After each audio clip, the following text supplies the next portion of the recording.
Hello and welcome to Module 6 of Research and Evaluation.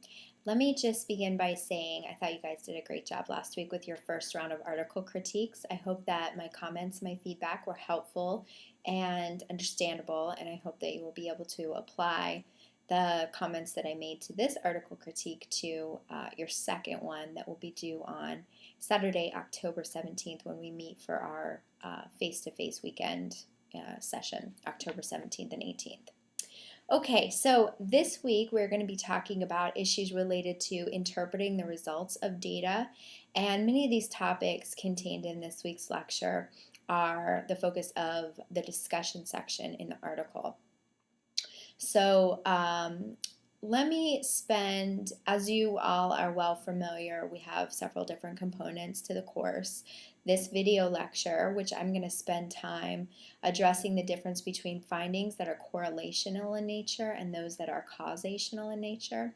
I also want you to please be reminded that I've created PowerPoint slides that are posted under the modules website, and please do take a look at the lecture slides because some of it is pulled from the book, the text, and then some of it is additional information that I feel is important that you know that isn't necessarily covered in the text. So please do be sure to take a look at the slides as well as reading the text. So we have the PowerPoint, the text, and the video lecture that comprises the resources for every week's module. Okay, so back to causation versus correlation.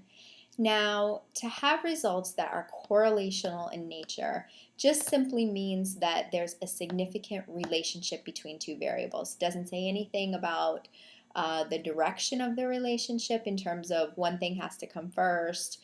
It just says that there is a relationship between two variables.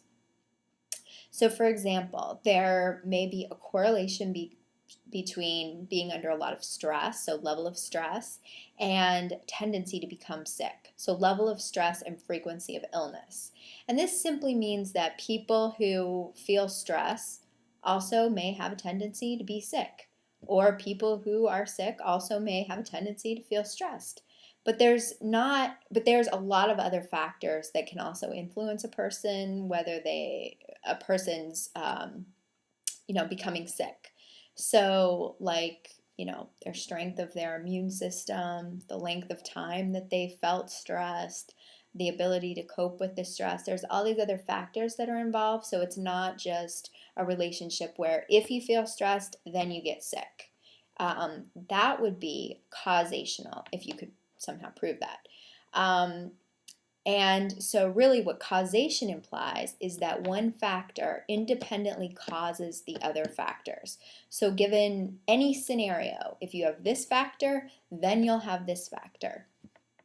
So for all this to be true, other explanations have to be ruled out. Causation, as you can probably tell, is very difficult to prove, and most of the findings in social science research is really correlational in nature. Very rarely can you find a real bona fide causational relationship because most of it's just, this factor is related to this thing. And it's very hard to sort of flesh out all other competing hypotheses or competing factors to say that if one thing happens, then another thing will happen. But sometimes we hear findings because I think of our interest in trying to pare things down or make our research seem much more important than maybe it actually is. We want to say that this is a really important finding and, given this thing is going to happen. So sometimes the idea of causation comes across, but it's not actually a causational model. So for example, we often hear that children from impoverished environments grow up to be involved in criminal offending. So many people, especially people who aren't involved in research or aren't involved in social sciences, think, oh, this kid down the street lives in the project, comes from very, very low financial means. He's going to grow up to be a drug dealer. that implies causation. That implies given that they're impoverished, they'll then go on to be involved in criminal behavior. But we know that that's not true because there's lots of people who have grown up in low-income families who don't get involved in the criminal justice system at all, or if they do, they get out of it. It's not a criminal offending behavior that's related.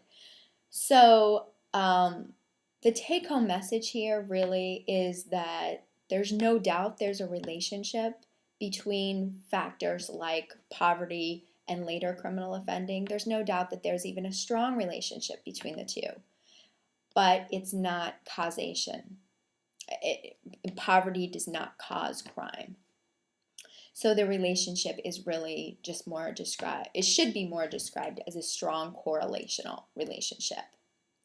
Now, so that hopefully kind of gives you a sense of the difference between causation and correlation. This is a really important distinction to make in the abstract, because when you're reading things, you should always have the difference in mind. So when you're reading a great study and you're really looking for some very explicit findings that will help you provide that link to what you're looking for, sometimes we want to believe that there's actually more there than there is. So it's just very important to keep in mind the difference between correlation. It's just saying that there's a relationship, and causation, meaning one thing caused the other. So, okay, this week we have 2 discussion threads, and just a reminder about the change in deadlines for these. Please respond to the discussion threads by Thursday at midnight, and respond to your classmates' threads by Saturday at midnight. And then, as always, contact me if you have any questions, and have a good week. And I look forward to seeing you, not this coming weekend, but the next weekend. Also, just a reminder that during Module 7, you're not going to have any discussion threads. You'll have your article critique to do. So I'm not actually going to be posting a lecture for week 7. I am just going to post the article, and then we'll review that during our weekend session along with some other with the other topics that are listed on your syllabus. So I look forward to spending not this weekend but next weekend with you. Have a great week, everyone.